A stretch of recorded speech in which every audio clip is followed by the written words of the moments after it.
Hi friends, నేను మీ సీతా మహాలక్ష్మి. ఈనాటి కథలకి స్వాగతం. ఈరోజు మనం అనుభవం నేర్పిన పాఠం అనే చందమామ కథని చెప్పుకుందాం. ఇది విదేశపూర్వ గాథలు శీర్షికలోని కొరియా జానపద కథ. అనుభవం నేర్పిన పాఠం. ఒకప్పుడు కొరియా దేశాన్నేలే రాజుకు ఇద్దరు కుమారులు. రెండవ కుమారుణ్ణి తనకు పిల్లలు లేరని అతడి మేనమామ దత్తత తీసుకున్నాడు. అయితే 10 ఏళ్ల తర్వాత రాజుగారి పెద్ద కుమారుడు ప్రపంచాన్ని త్యజించి సన్యాసం స్వీకరించి ఇల్లు విడిచి వెళ్ళిపోయాడు. రెండవ కుమారుణ్ణి దత్తత తీసుకున్న మేనమామకు కొడుకు పుట్టాడు. దాంతో దత్తకుమారుడి పట్ల ప్రేమ తగ్గడంతో అతడు సొంత తండ్రి అయిన రాజు వద్దకు తిరిగి వచ్చేశాడు. దత్తత పేరుతో తనను ఇంటి నుంచి వేరు చేయడం, ఆ తర్వాత అక్కడ వద్దనుకుని సొంత ఇంటికి పంపడం, ఇదంతా రాజుగారి రెండవ కుమారుడికి సుతరాము నచ్చినట్టు లేదు. అందువల్ల అతడు ఎప్పుడూ విచారంగా కనిపించేవాడు. ఎవరితోనూ మాట్లాడేవాడు కాడు. చివరకు చదువు సంధ్యల పట్ల కూడా శ్రద్ధాసక్తులు కనబరిచేవాడు కాడు. అతణ్ణి విద్యావంతుణ్ణి చేయడానికి రాజు ఎందరో పండితులను నియమించాడు. అయినా ఒక్కరూ అతనికి అక్షరం ముక్క నేర్పలేకపోయారు. ఇది రాజుకు ఎంతో విచారం కలిగించింది. దీనినంతా గమనించిన మంత్రి ఒకనాడు రాజుతో, యువరాజునేదో దుష్టశక్తి ఆవహించినట్టున్నది ప్రభూ అన్నాడు. మరి దానిని తరమగొట్టడం ఎలా అని అడిగాడు రాజు.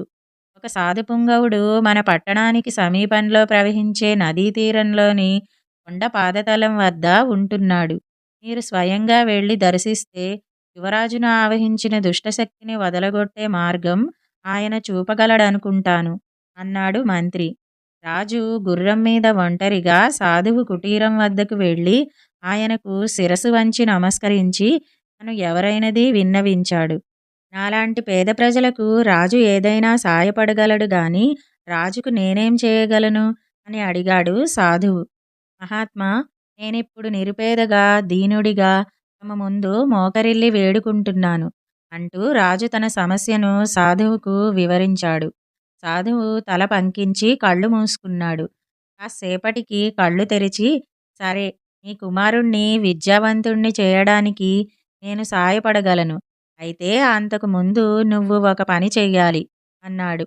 ఏమిటి మహాత్మా, ఆజ్ఞాపించండి అన్నాడు రాజు ఆతృతగా. పులి మెలకువతో ఉన్నప్పుడు నువ్వే స్వయంగా వెళ్ళి దాని మీసాలు కత్తిరించి తీసుకువచ్చి నాకివ్వాలి అన్నాడు సాధువు. పులి మీసాలా? మానవ మాతృలకు ఇది అసాధ్యం అన్న సంగతి తమకు తెలియనిదా మహాత్మా అన్నాడు రాజు దీన స్వరంతో.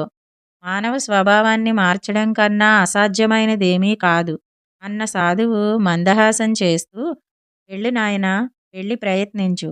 సాధనతో సాధించలేనిది ఏదీ లేదు అంటూ లేచి వాహ్యాళికి బయలుదేరాడు. రాజు బరువెక్కిన మనసుతో తీవ్రంగా ఆలోచిస్తూ రాజభవనానికి తిరిగి వచ్చాడు. రాజోద్యానంలో పక్షులు, జంతువులతో బాటు బోనులో ఒక పులిని కూడా పెంచుతున్నారు. పులి రక్షణను చూసే భటుణ్ణి దాన్ని తాకడానికి వీలవుతుందా అని అడిగాడు రాజు. ప్రభూ, ఆ పులి చాలా దుర్మార్గమైనది. బయటి నుంచే ఆహారాన్ని బోనులోకి విసురుతాను తప్ప దాన్ని సమీపించడానికి ఇంతవరకు సాహసించలేదు అన్నాడు భటుడు. అయినా సాధువు చెప్పిన మాటలు రాజు మనసులో మళ్ళీ మళ్ళీ కదలాడసాగాయి. ఎగువతో ఆయన ముందడుగు వేశాడు. ఆ రోజు సాయంకాలం రాజే స్వయంగా పులికి ఆహారం తీసుకుని బోనులోపలికి విసిరి పక్కనే నిలబడ్డాడు. పులి కళ్ళురుముతూ మాంసం ముక్కలను తిని తర్వాత రాజుకేసి మెచ్చుకోలుగా చూసింది. రాజు 2 వారాల పాటు అలాగే చేస్తూ వచ్చాడు. ఆ తర్వాత మాంసాన్ని బోనులోకి విసరకుండా చేత్తో పట్టుకుని పులి కోసం అలాగే నిలబడ్డాడు. పులి తొలుత ఆయన కేసి అనుమానంగా చూసినప్పటికీ రాజు పళ్ళెంలో పట్టుకుని ఉన్న మాంసం ముక్కలను బోనులో ఉన్న చిన్న కన్నం గుండా తీసుకుని తినసాగింది. రాజు ఇలాగే కొన్ని రోజులు కొనసాగించాడు. ఒకనాడు తినడం ముగించిన పులి రాజు చేతిని నాలుకతో నాకసాగింది. అది తన పట్ల ఆప్యాయత కనబరుస్తున్నదని రాజు గ్రహించాడు. ఒకనాడు రాజు తన చేత్తో పులి తలను నెమ్మదిగా నిమిరాడు. తన పట్ల రాజు కనబరుస్తున్న శ్రద్ధకు పులి సంతోషించినట్టు ఆయన గ్రహించాడు. ఇలా మరో నెల రోజులు గడిచాయి. ఇలా పులిని ఆప్యాయంగా నిమురుతున్నప్పుడు రాజు దాంతో ప్రీతిగా మాట్లాడేవాడు. అది ఆయన పట్ల ఎంతో విశ్వాసాన్ని, ఆప్యాయతను కనబరచసాగింది. ఒకనాడు రాజు అలా ఆప్యాయంగా మాట్లాడుతూ, పులి తల నిమురుతూ చిన్న కత్తెరతో దాని మీసాలలో 2 కేసాలు కత్తిరించాడు. పులి దాన్నేమాత్రం పట్టించుకోలేదు. రాజు పరమానందం చెందాడు. పట్టరాని ఉత్సాహంతో గుర్రమెక్కి సాధువు వద్దకు వెళ్ళి పులి మీసాలను ఆయన చేతిలో ఉంచాడు. సాధువు సంతోషంతో తల పంకించాడు. కానీ ఆయన పులి మీసాలను మండుతున్న మంటలో పడవేయడం చూసి రాజు విస్తుపోయాడు. రాజా, నీ కుమారుణ్ణి ఎలా మచ్చిక చేసి పెంచాలో నీకిప్పుడు తెలిసింది కదా! పులికన్నా భయంకరుడు, అపాయకరమైన మానవ కుమారుడు ఉండడు కదా! నీ కుమారుణ్ణి ఏ ఉపాధ్యాయుడికో అప్పగించే ముందు నువ్వు అతనితో ప్రేమగా మాట్లాడు. కథలు వినిపించు. మొదట పులిని ఎలా మచ్చిక చేసుకున్నావో నీ కుమారుణ్ణి అలా మచ్చిక చేసుకో. ఆ తర్వాతే అతణ్ణి గురువుల సాయం అర్థించేలా ప్రేరేపించి ప్రోత్సహించు. పులి మీసాల కోసం అచంచలమైన విశ్వాసంతో, దృఢ నిర్ణయంతో ఎలా ప్రయత్నించావో ఇప్పుడు అలాగే ప్రయత్నించు. తప్పక విజయం సాధించగలవు అంటూ సాధువు ఎప్పటిలాగే వాహ్యాళికి బయలుదేరాడు.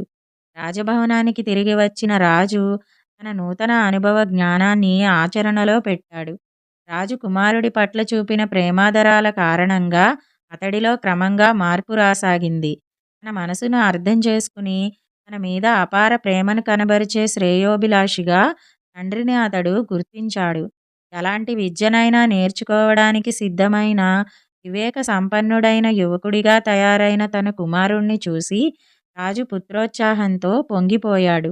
నేను మొదట నేర్చుకోవలసింది నేర్చుకున్నాకే బిడ్డకు కావలసింది నేర్పగలిగాను అన్నాడు రాజు తనలాగే ఆనందిస్తున్న మంత్రితో ఎంతో ఆనందంగా. ఇదండి అనుభవం నేర్పిన పాఠం అనే కొరియా జానపద కథ. ఈ కథ గనక మీకు నచ్చినట్టయితే లైక్, షేర్, కామెంట్ చేయండి. మరిన్ని మంచి కథల కోసం మా ఛానల్‌ను సబ్స్క్రైబ్ చేసుకోండి. మళ్ళీ మరొక మంచి కథతో కలుసుకుందాం. అంతవరకు వింటూనే ఉండండి ఈనాటి కథలు.